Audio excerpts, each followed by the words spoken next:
All right.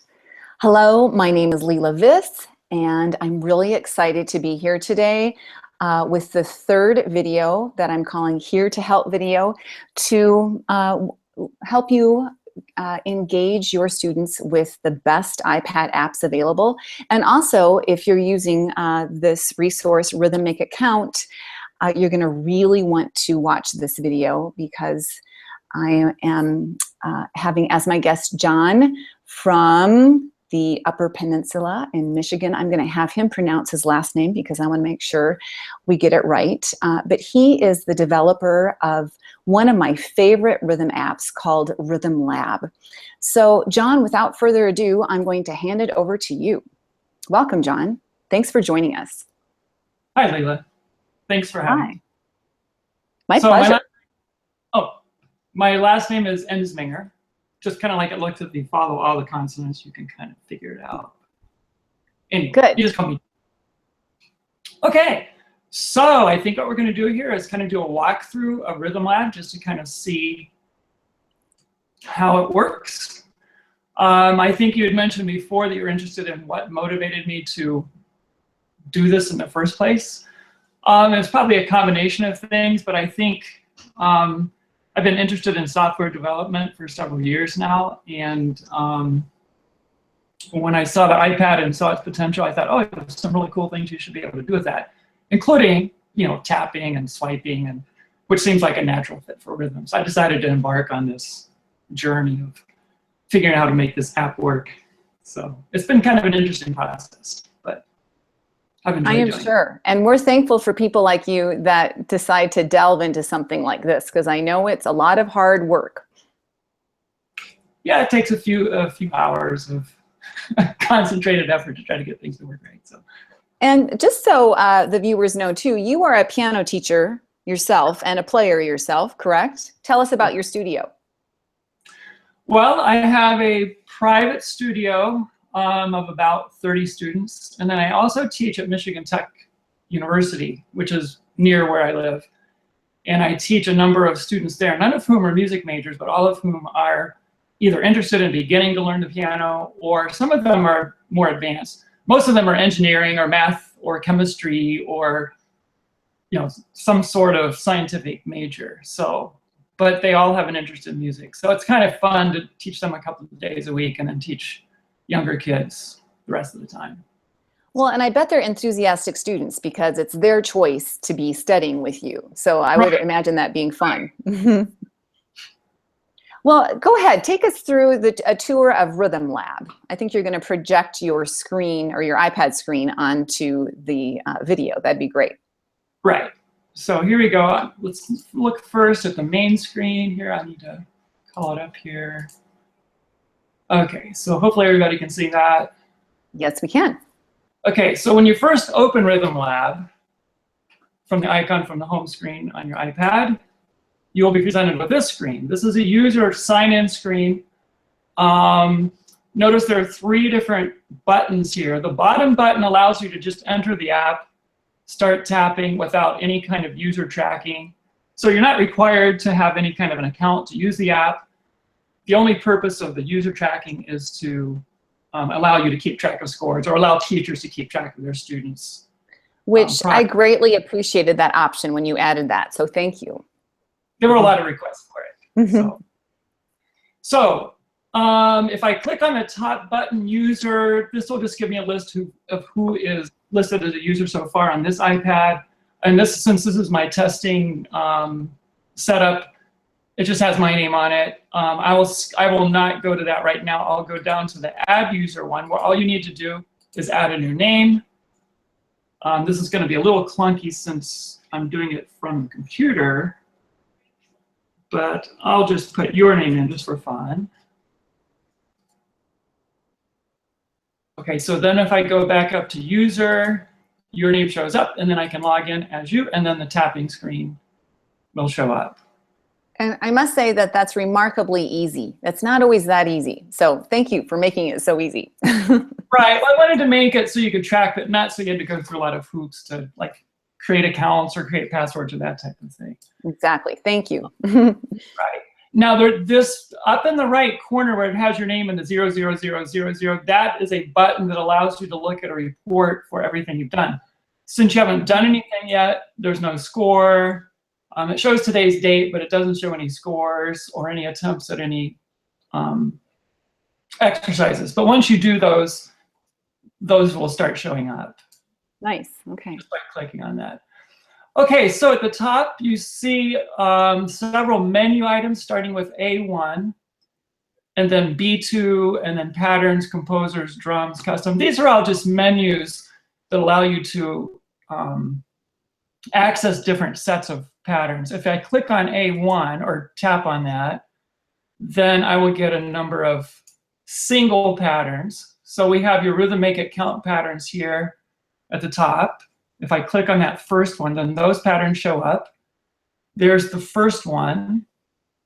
If you look at the black bar underneath the pattern, you'll see that's a page control, and you'll see that there are 10. You'll see 10 little, but I don't know how well you can see it on the screen here. But, yep. We can see it. Yep. And then you just swipe. It's a scroll view, so you just swipe from side to side to get to each new pattern. The little indicator shows which one you're on. Nice. Below, yeah. I'm just making a note of how many things I didn't notice before. You know, I never noticed that when I tap on the name and all those zeros or whatever, there's all that information. That's wonderful. So thank you. Okay, so now below that, these are all of, under that gray bar with all of those different little buttons and icons and things are so on the left is a metronome. If I slide it, I can make it go really fast or really slow. I'm doing this with a mouse on the screen, so that makes it easier. With your finger, it can be a little bit difficult to get that to be precise. So I also have a stepper there that you can use to step at 1 beat per minute at a time rather than multiple. So, and it's a little bit of a tight space there. I realize that maybe in a future version I'll figure out a different way to do the metronome so it's not quite so tight in there. But once you have that set, if you decide you want something other than the default tempo, then you can push on this set button, and it allows you to save it for this pattern or for all the patterns in the set. That was a request that several teachers asked me for. They said, hey, every time I come back to that pattern, it's always at 85. Can I save it at like 60 or something? If you want to go slower or something. Or if you have students that you know they're going to be doing it slower, you can just set that up. So I won't bother with that. I won't bother with that right now, but you can do that if you want. Mm-hmm. Next to that, you see these 3 little circles. One's orange, 2 are white. Those just indicate how many lead-in measures you'll have. Right now, it's set, the default set to 1. So if I click the play button, it'll start the metronome will start sounding, and it'll give me 1 whole measure of lead-in count, like this, 2, 3. And then you start tapping after that. You can go to this mixer panel, and you can change that if you like. Under tap options, lead-in measures, I can change it to 2 or 3 if I want, or even 0. 0 is not really a very good idea in most cases. But sometimes you might want to play something back and not have any lead-in measures for some reason, whatever reason. So you have that option if you really want to. Mm-hmm. While we're on the mixer settings, tap options section, by the way, I did that kind of fast. Let me back up. You have a lot of different things you can do here on this mixer panel, including the volume of your pads. You can go all the way down to 0 if you want. In some cases, that might be desirable if you're using MIDI, for example. You can change the metronome volume. Applause volume, if you don't want kids heckling you about your results or bothering you every time you finish, you can turn that all the way down to 0 and it won't bother you.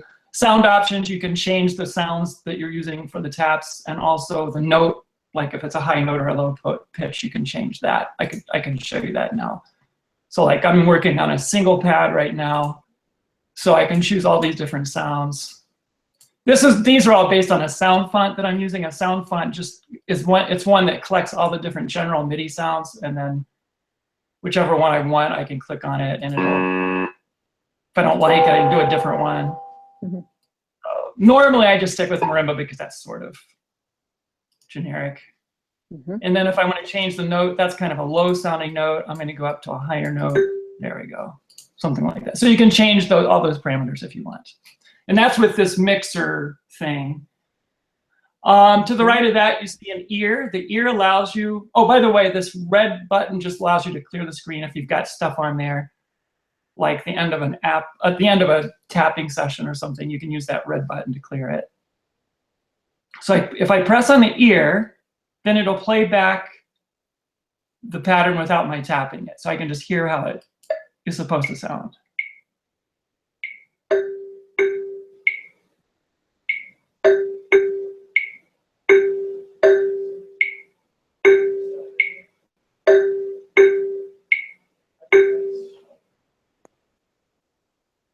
Sometimes useful if a student, particularly if a student needs to hear how something sounds before they actually attempt it. Sometimes you can do that. Or sometimes some students don't like to have their results recorded right away, so they can tap along with something like that without actually having it affect anything. Right. No, I like that option. I always show them that option too, because they don't always know the tempo. You know, it's just nice to have them get set before they just dig in and do it. So I like that option. Right. And then the only other control here, well, I kind of skipped the MIDI thing. We'll come back to that later if we have time.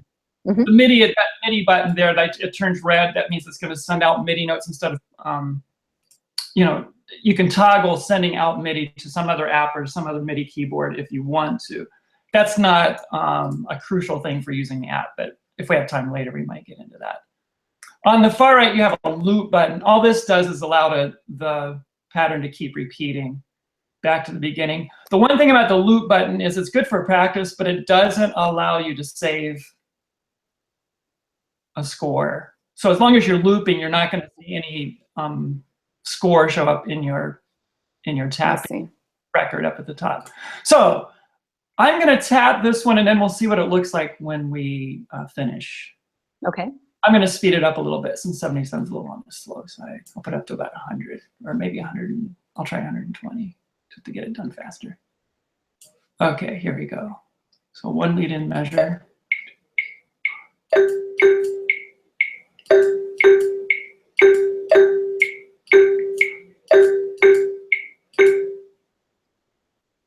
Okay, and if I had the applause turned up, you would hear some kids yelling. Mm-hmm.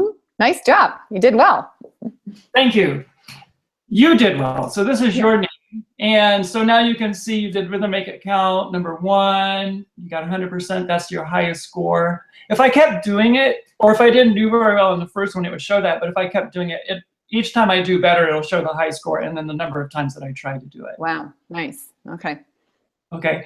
Then if I want to send this off to my teacher, I can click on the send or action button up here on the right, and I can email it. Now I'm on my computer, so there's not a whole lot I can do right now. But if I were on the iPad doing this, different options show up, email and right.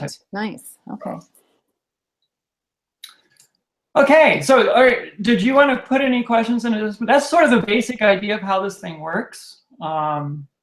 And that's how I was using it, but it's really fun to see you walk through the buttons in the midsection there, because, you know, it's easy to overlook some of those. So that was helpful. I think one of the very favorite things that I discovered about this app is that you've made it versatile, and we can do some app smashing with it. So I loved showing people how to make worksheets from this app. Do you want to head there next? And also, I really like the fact that this is MIDI capable. So I would like you to show us that option as well. So yes, go ahead and move forward, but I really want you to show us the MIDI.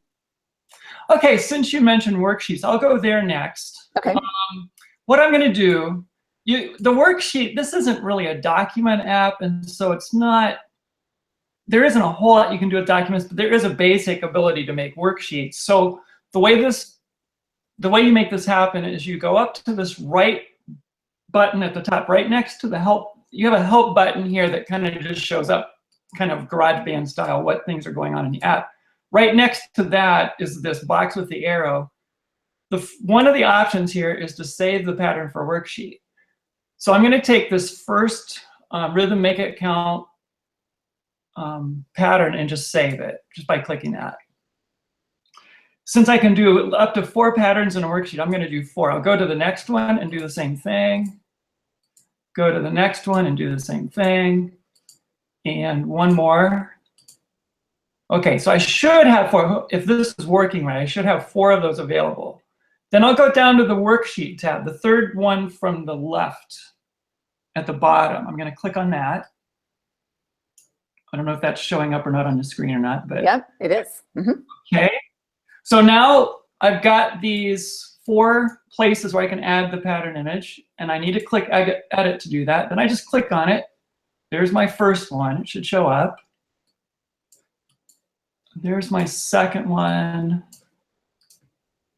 Let's see, third one and fourth one. So the titles are kind of generic. I'm going to change those a little bit. I'll just put, well, for now, I'll just put 1 or something else generic. They're not quite small. Okay, 2. This is kind of flaky on the computer. It's different on the iPad generally, but right. Okay, then 3, etc. 4. Okay, I've got that. Now I need a title for this thing. If I can get up there, let me just call this rhythm. Make it count. I'll just rhythm RMI. RMIC. Yep.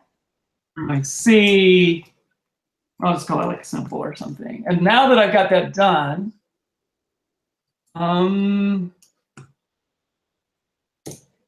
Okay, there we go. Done. Now I need to save it. It's ready to go. It should show up on my menu over on the left. There it is. And also, if I want to send it off, again, I choose this action button. And again, I can add it. On the iPad, there are a lot more options. You can email it and save it various places. So that's how you do the worksheet. So, Jon, I like to move that worksheet over to an app called Notability, where then I have students, they can write it, they could write in the counting, or I use Produce to help them think through note values. They could improvise at the keyboard with those, just different things. I'm wondering what you use those patterns for when you move them over to worksheets. Personally, what I'm going to, I haven't used it, to tell you the truth, I haven't really used it a whole lot myself, but what I am going to use it for, I'm a member of the Michigan Music Teachers Association, and every spring we do a testing event, which includes performance and theory and sight reading, and the sight reading includes rhythm tapping. So I've put together a large set of custom patterns that match every level. There are 10 different levels. Actually more than 10 levels, but they break level 1 and level 2 down into A and B. And I think actually level 3, they also break it down into A and B. So there are more than 10 levels of rhythms. So I'll be using these with my students in the next few months, in addition to having tap those rhythms on the iPad. I've already used the iPad rhythms with some of the students already, just for practicing or tapping. But well, so that would be one. Right. And what I like to do is think through, you know, chord symbols, add a chord symbol to one of those rhythms, and then play some kind of rhythm in your right hand, or follow the rhythm in your right hand using chord tones, and maybe just adding a harmony in the left hand. Because I feel like that's how we can learn how to sight read too, is focus in on rhythms and improvise within them. So I like this idea that we can isolate the rhythms, put them on a worksheet if need be, and use them this way. Right. So there are lots of different, and they're just generic PDF files when it exports the worksheet. So you can use them just about anywhere. You mentioned Notability or Evernote or just about any app that'll pull in a PDF and display it. You can use it with those apps or print them or whatever you want to do with them. So they're just generic PDF files. So moving along, can you show us how to make, you spoke about making customized exercises. Will you show us those steps and then move to the MIDI? Sure, we'll do that. Let me just mention one real quick thing about this worksheet thing. I forgot to mention, if you're in edit mode, you can delete any, like, you can do up to 4, but if you want a little bit of blank space on your page, one of them, like I can go down here and delete the last one. When I finish it now and save it,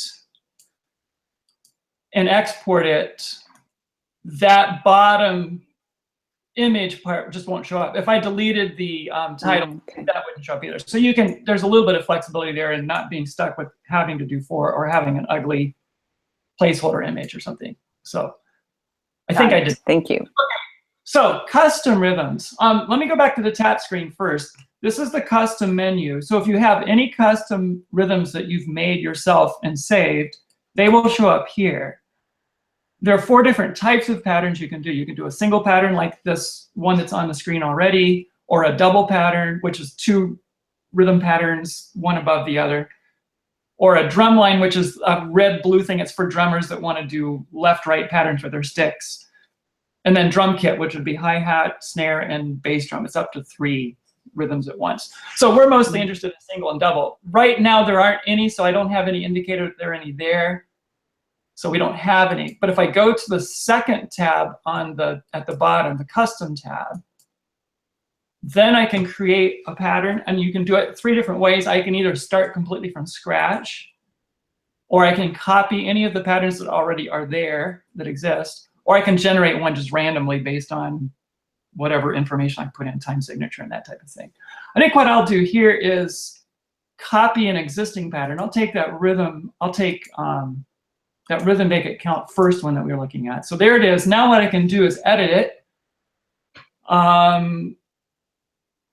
Basically, to edit, all you do is drag your finger and a box shows up. So let's say I want to change this so that this first measure also is the second measure. I can copy it once I've selected it. You'll notice there's a line. I'm moving my finger down below, so I'm not blocking the note, so I can see exactly where I'm selecting.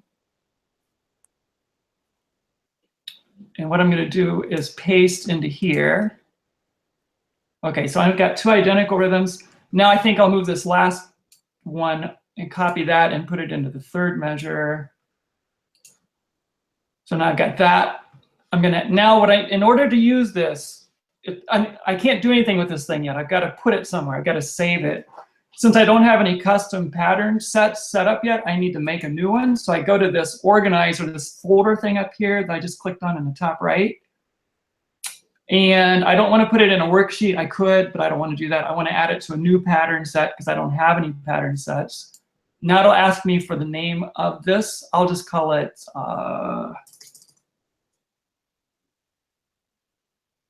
yeah, I'll call it Custom Mix 1. How about that? And then I'll call this Custom RMIC 1 or something, or A, I don't know. It doesn't really matter. You can call them anything. Mm-hmm. Okay, so now it'll be in this. It'll tell me it's saved. Now I've got that set. Okay, I can go back and check to make sure it's there. It should show up now. Okay, there we go. That's the one I changed. Now I've got to be careful because since I have it on the screen here, I can go and add more, but I'm not going to be able to edit this set as long as I've got this showing up. So what I'm going to do is just kind of get out of this custom one and then go back. Okay, now I'm free.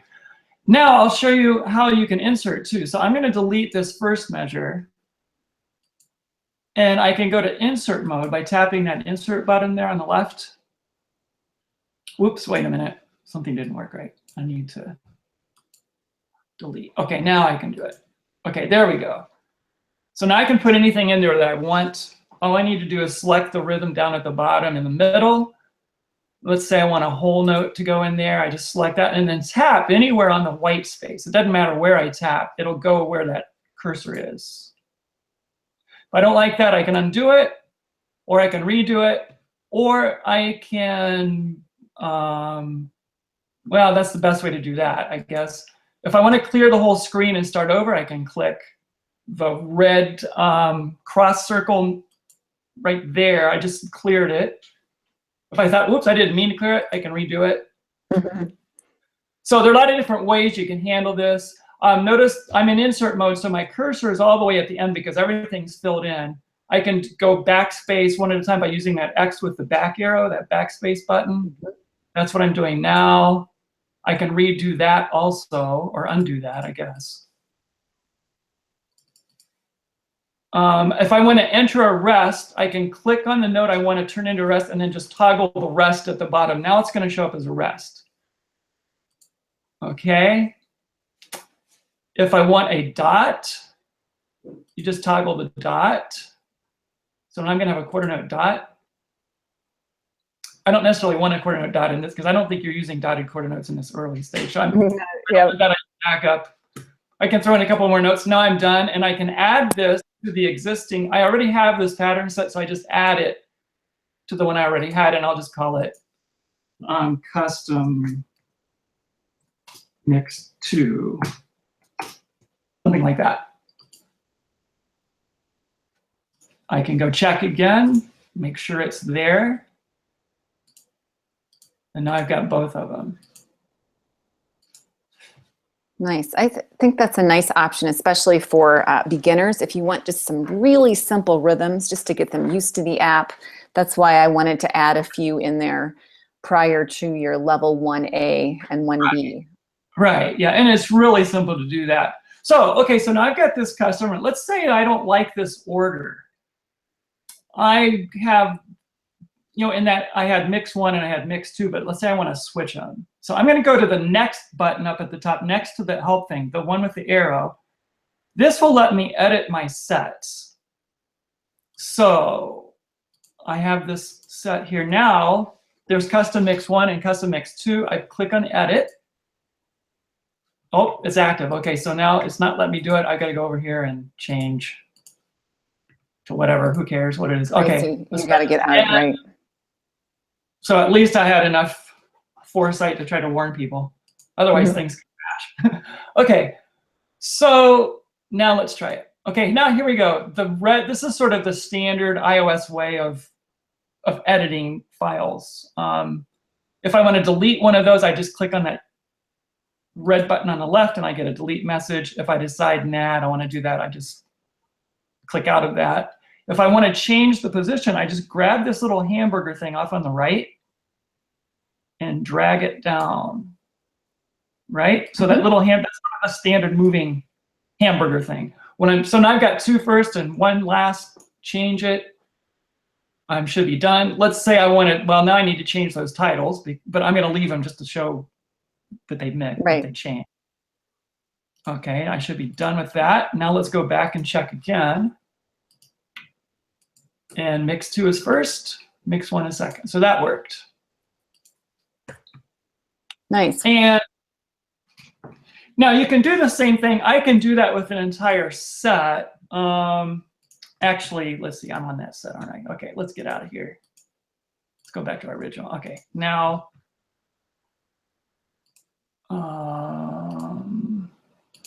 I can delete that entire set if I want to. I don't want to, but I could if I wanted to. Also, I can change the title of the set if I want to. So you can do basic editing with those things. Then, when I'm done with it and I want to share it, let's say I want to send a student that, or I just want to back it up and save it somewhere, I can choose the export option. And once you do this, it'll go wherever I want to. Since I'm on the computer, it's only showing the cloud drive, but if I were on my iPad, it would show Dropbox and Box and Google Drive and all kinds of apps that will accept a basic file. And then to get to it, I might be, if we have time, I don't know how much time we have here, but if we had time, I could show it on the iPad. But it looks like we're starting to run out of time. So anyway.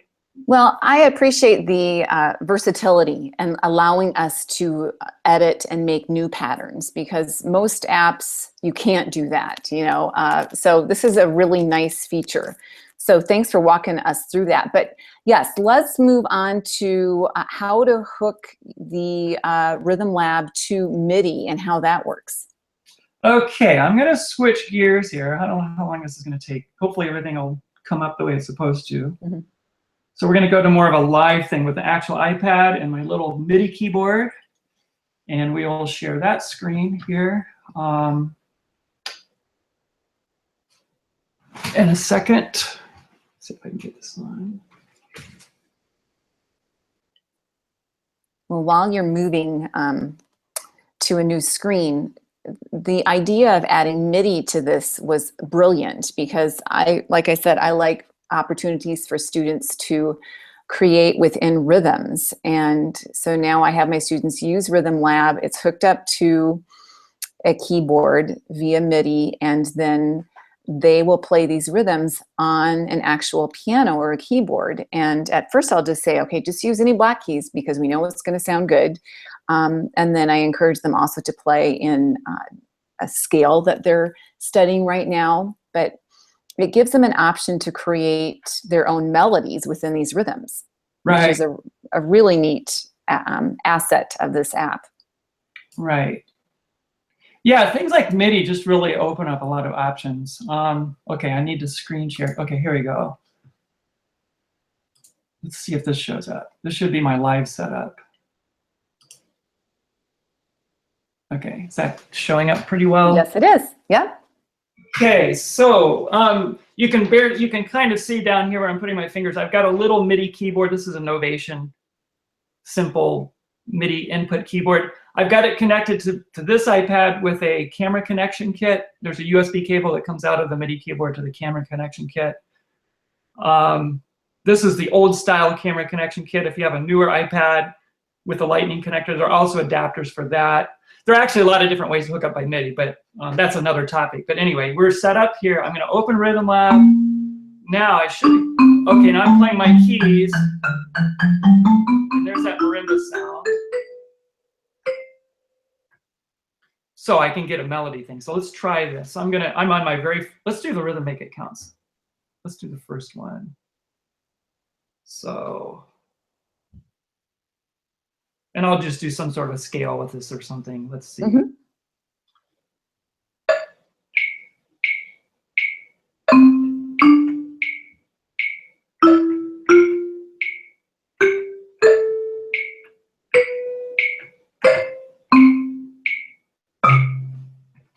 So that's the basic idea. Clear that off. The nice thing about MIDI is it's really versatile. And there are a lot of apps that you can get that will respond to MIDI. So you don't have to use the sounds that are in Rhythm Lab. So for example, let me drop out here and go find a MIDI app that I kind of like. I like this noise app because it was free. It's based on that Rolly Seaboard, and it happens to have MIDI capabilities, so which is kind of cool. And it has some kind of funky sounds, which are fun. I'm going to double check to make sure that it's reading my Rhythm Lab or launch key. Yeah, it's reading the launch key, so that's good. So so it's kind of, I've got it set on old school house bass or something. Fine. So now I can use that with, I should be able to use that with Rhythm Lab. This is a place where you might want to turn your own pads down. I'll double check just to make sure. There we go, it's working. Okay, so we'll do the same thing with this.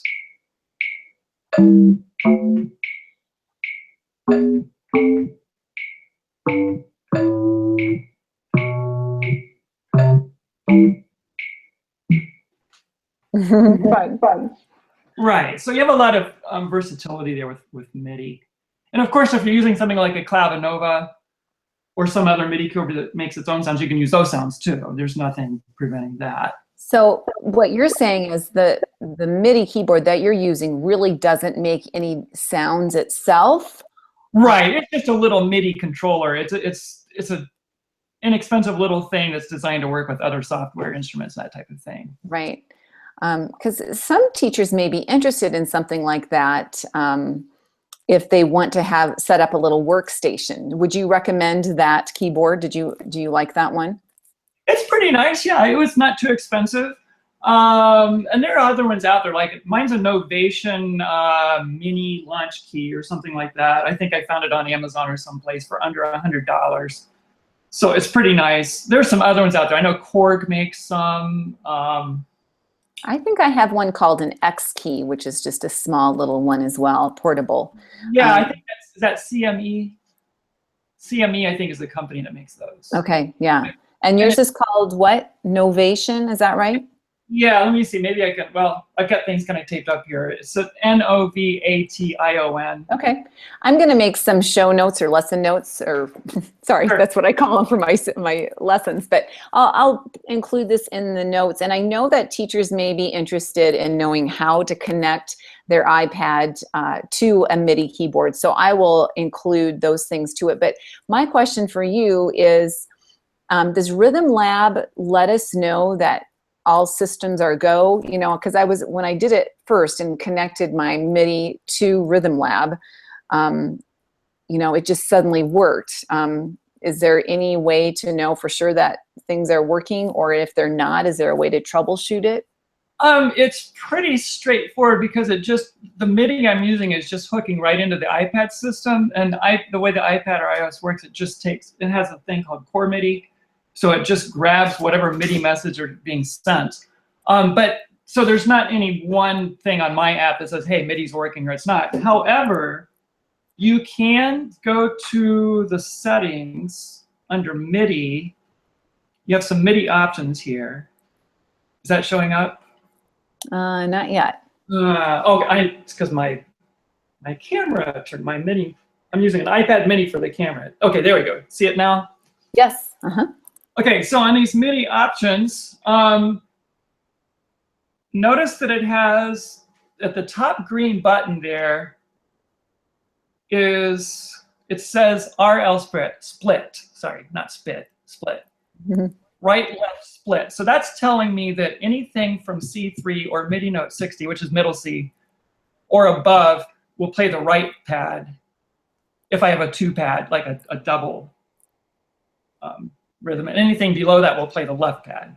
So what I can do is just there. See, that tells me that my MIDI's working because I have that green button selected, and when I pushed a button, I saw a change. Okay. So that's one way to do it. So here's this keyboard. This is middle C. Doesn't sound like middle C, but that's because I'm using that weird synthesizer. Okay.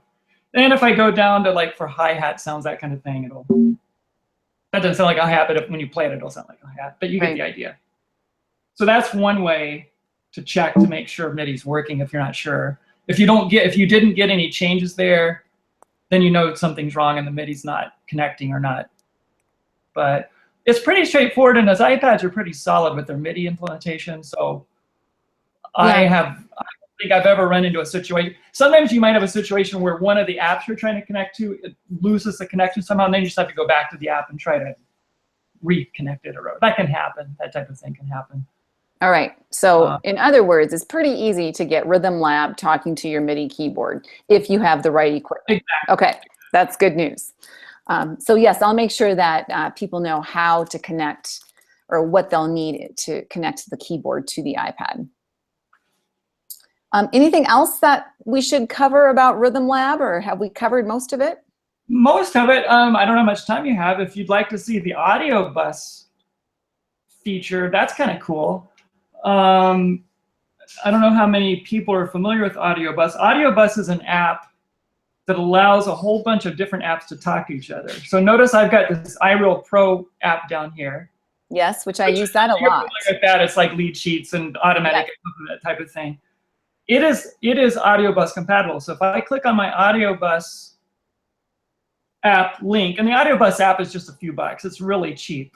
And so many different apps use it. I think it's worth the investment of $3 or $4 or whatever it is to get it. You have inputs over here. Most apps are inputs. Rhythm Lab is an input. You have to wait for it to find all the apps. Okay, so here's iReal Pro. I can add that on. It says tap to launch. I'll hold off on that for a minute. I will also put Rhythm Lab on. Okay, I'll go to iReal Pro, this one. So here's iReal Pro.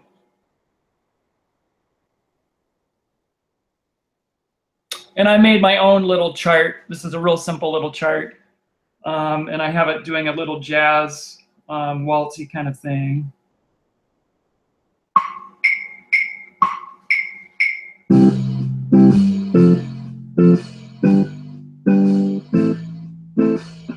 etc. So you get the idea. Now I can go back to the audio bus panel. Allows me to go find Rhythm Lab. I need to tap, oh, there it is, okay. There's my audio bus panel. Now let's see if this works. I click on there. If I did this right, I should be able to set, wait, hold on a minute. I am going to find,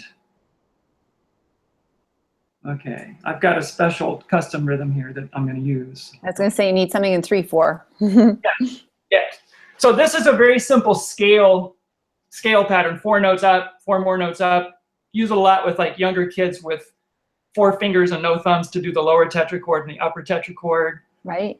So it's a little waltz. Let me see if let me double check to make sure I'm set with iReal Pro. I got to make sure I'm at the beginning. Okay.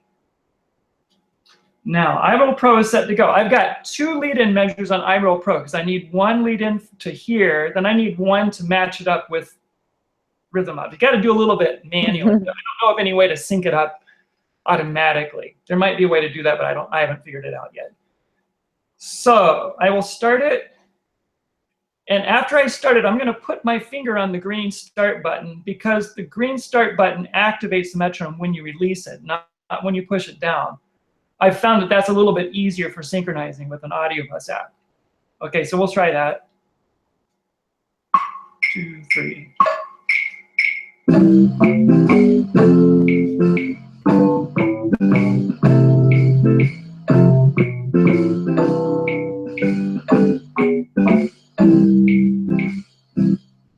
So, whoops. Okay, quiet.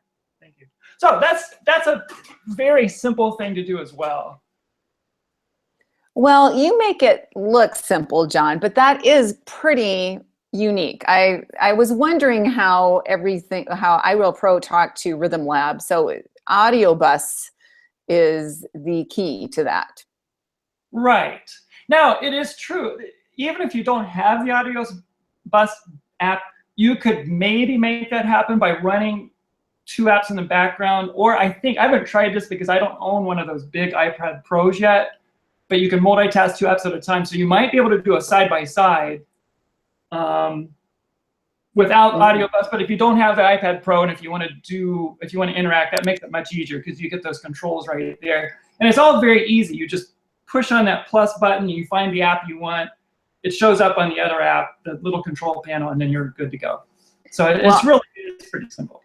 I do have the iPad Pro, so now that's motivated me to go try that.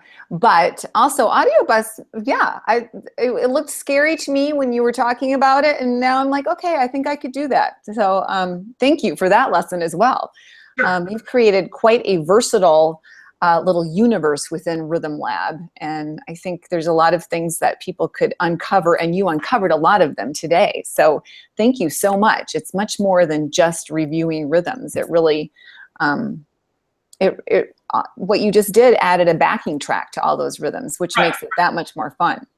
It's easier to get iReal Pro to do your backing track than to try to program it yourself. Yeah. I'm not trying to have them program it and me just kind of piggyback on it. Much easier. Very nice. Well, Jon, is there anything else that we need to cover? It's available in iTunes, correct? Yes. Okay. And did you just recently update it as well? I think you had a few things that were getting updated. Yeah, there's always bug fixes. Yeah, a week or 2 ago I did, and so I think it's up to version 3.15. So that's the most current version. Well, one of your fans was remarking on how easy it is to contact you, and it sounds like you are really willing to, provide new options and features when people request it. So it's very nice of you. We appreciate that, and we know that a lot of hard work goes into that. So that was very educational for me too. I hope that everyone else enjoys it as much as I did. So without further ado, we will hang up, and thank you so much again, Jon. Very nice to meet you on air. Nice to meet you too. Thank you for having me. Yes, thank you.